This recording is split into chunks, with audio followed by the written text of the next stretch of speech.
Business studies chapter 16 warehousing services का lecture number 1। आज के लेक्चर में जो हम टॉपिक कवर करेंगे वो होगा meaning, characteristic, functions and types of warehousing. तो चलिए बिना देरी के आज के लेक्चर को स्टार्ट करते हैं। What do you mean by warehousing? Warehousing means keeping things safety and systematically at a particular place. Warehousing क्या होता है? सामान को अच्छे से सेफ्टी के साथ सिस्टमैटिक वे में एक जगह पर स्टोर करके रखना। Warehouses are specially built buildings where raw materials and the manufactured goods are kept safely till their owner does not need them. Warehouses क्या है? ये ऐसी स्पेशल बिल्डिंग्स होती हैं जो किस लिए क्रिएट की जाती हैं, जिसमें जो ओनर है या जो बिजनेसमैन है वो अपने रॉ मटेरियल को या मैन्युफैक्चर्ड गुड को स्टोर करके रख सके जब तक उनको उसको यूज नहीं करना है। It has a special significance in modern business. Warehouse का आज के टाइम में बहुत इंपॉर्टेंट रोल है। The problem of storing raw material finished good is solve by warehousing services. जो पहले के टाइम में मैन्युफैक्चरर को, प्रोड्यूसर को, बिजनेसमैन को इशू आता था कि वह अपने रॉ मटेरियल को कहाँ पे स्टोर करके रखें या अपने फिनिश गुड को जो अभी यूज नहीं हो रहा है, मार्केट में नहीं जाना है, उसको कहाँ पर स्टोर करके रखें, वो प्रॉब्लम वेयर हाउसिंग सर्विसेज ने क्या कर दी है? रिड्यूस कर दिया है। चलिए नेक्स्ट टॉपिक क्या कहता है? Characteristic of warehousing. क्या करेक्टरिस्टिक है, क्या नेचर है वेयर हाउसिंग का? पहला, proper location.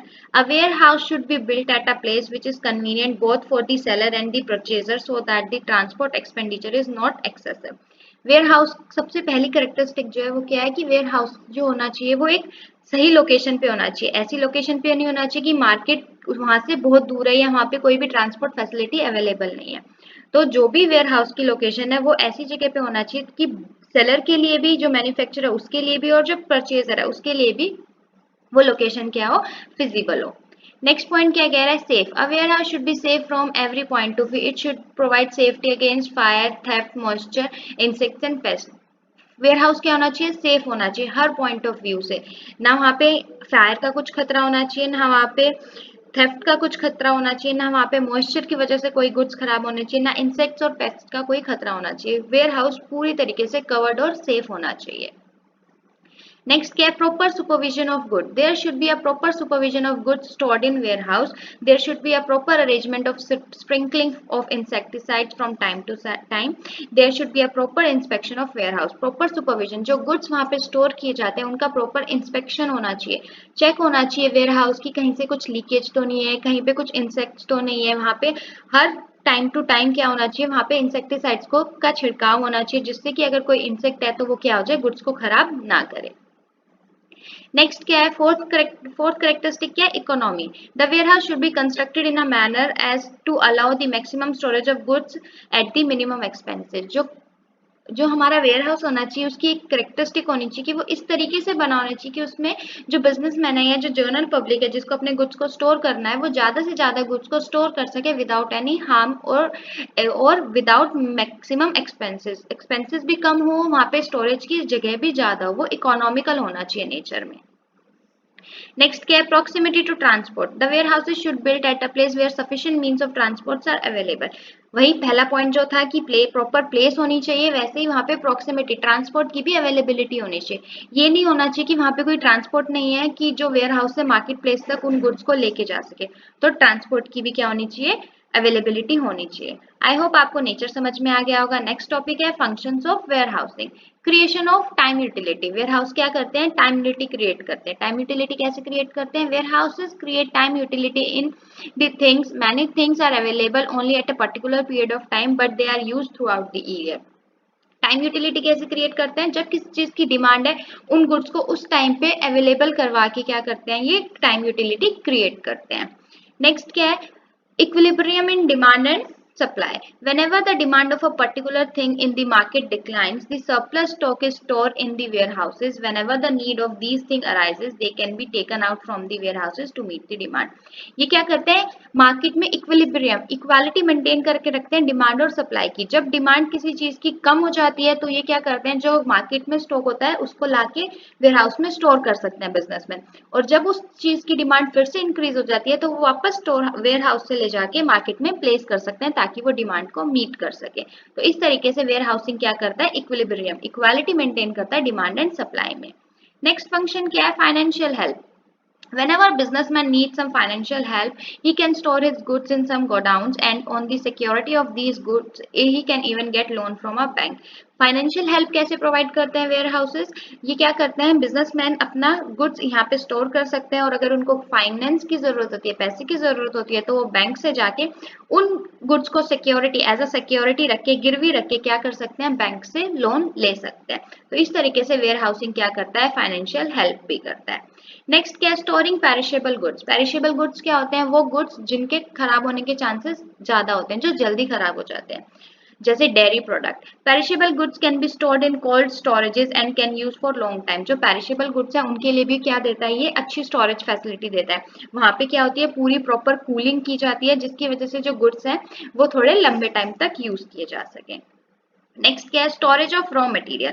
Raw material which is use for almost the whole year but which is produced at a particular time of the year can be stored in the warehouses when it is produced. Raw material को भी क्या करते हैं, raw material वैसे तो पूरे year use करता है बिजनेसमैन कुछ प्रोड्यूस करने के लिए, बट कुछ रॉ मटेरियल ऐसे होते हैं जो एक पर्टिकुलर टाइम के लिए ज्यादा, पर्टिकुलर टाइम पे ज्यादा क्वांटिटी में यूज होता है, तो ऐसे रॉ मटेरियल को भी स्टोर करने की फैसिलिटी देता है। नेक्स्ट क्या है, storage of finished good. Finished good की स्टोरेज में भी क्या करता है, मदद करता है। It rarely happens that all the finished goods are sold quickly. The finished goods which are not immediately required in the market are sent to warehouses for their safe storage. वो goods जो अभी market में जिनकी requirement नहीं है लेकिन वो finished है, कंप्लीट है प्रोड्यूसर के साइड से, वो कभी भी यूज करने के लिए मार्केट में जा सकते हैं। तो जब डिमांड होगी तब तक का वो वेट करेगा, और वो क्या करेगा, अपने गुड्स को कहाँ पे स्टोर कर देगा, वेयर हाउस में स्टोर कर देगा। तो इसी के साथ हमारा वेयर हाउसिंग के फंक्शंस भी कंप्लीट होते हैं। चलिए आज के नेक्स्ट टॉपिक पर चलते हैं, टाइप्स ऑफ वेयर हाउसिंग की कैसे कैसे वेयर हाउसेज के टाइप्स हैं। पहला क्या है, government warehouse. These warehouses are established by central, state और कॉर्पोरेशंस ऑफ अ कंट्री। ये वेयर हाउसेज कौन क्रिएट करता है, ये warehouses central government, state government या कॉर्पोरेशन जो होती है हमारी कंट्री की, वो एस्टेब्लिश करते हैं। Their aim is to store government goods. इनका काम क्या होता है, जो गवर्नमेंट के अंदर इंडस्ट्रीज आती हैं, वो जो गुड्स प्रोड्यूस करती हैं, वो इन वेयर हाउसेज में स्टोर किए जाते हैं, इसलिए उनको नाम क्या दिया गया है, गवर्नमेंट warehouses. नेक्स्ट क्या है, private warehouses. These are build by businessman for their own use. वो वेयर हाउसेज जो एक प्राइवेट मैन, जो एक प्राइवेट इंडिविजुअल अपने पर्सनल यूज के लिए क्रिएट करता है। These warehouses do not provide any facility storage to other businessman. ये वेयर हाउसेज जो होते हैं वो किसी और बिजनेसमैन को फैसिलिटी ऑफ स्टोरेज नहीं प्रोवाइड करते। नेक्स्ट क्या है, public warehouses. These are also build by government. Public warehouses भी कौन से होते हैं, गवर्नमेंट ही इसको एस्टेब्लिश करती है। They work for public. लेकिन गवर्नमेंट वेयर हाउसेज में क्या था, वो सिर्फ गवर्नमेंट के गुड्स को स्टोर करते हैं, ये जनरल पब्लिक के गुड्स को भी स्टोर करते हैं। Any individual can make use of these where houses.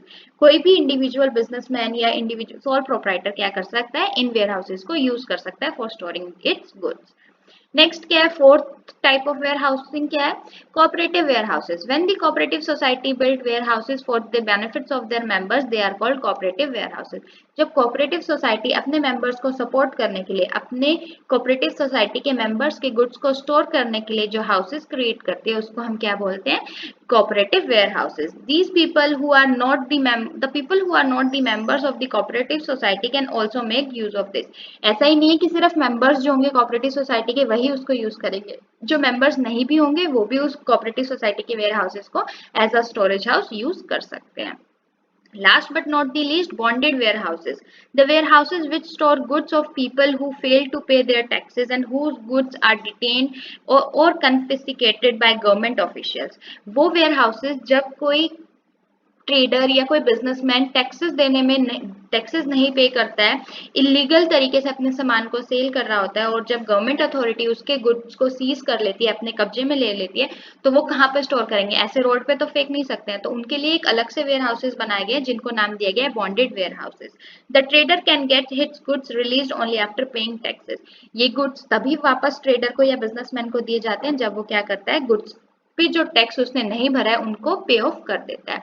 इसी के साथ हमारा टाइप्स ऑफ वेयर हाउसिंग खत्म होता है, और इसी के साथ हमारा ये चैप्टर भी खत्म होता है। अगर आपको कोई डाउट है तो प्लीज आप मुझे कमेंट सेक्शन में कमेंट करके जरूर बताएं। हम अपनी अगली वीडियो में chapter 17 e business and outsourcing services को पढ़ेंगे। Thanks for watching. Please like, share and subscribe our channel for more videos.